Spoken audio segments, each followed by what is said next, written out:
សំត្រឹមពីលើកឡើងទូរោមសំដំជុំស្អប់គឺបងតើធ្វើបានទេស្នេហ៍ស្នងបងសូមមុននឹង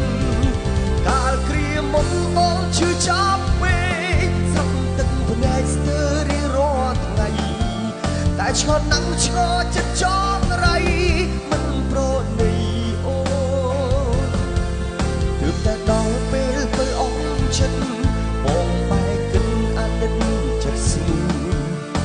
វិលវិញមកណានឹមនួនបងសូមថ្នមបីទើបតែដល់ពេលទៅអងចិត្តបងបែកគិតអាណិតចិត្តស្ងួនវិលវិញមកណា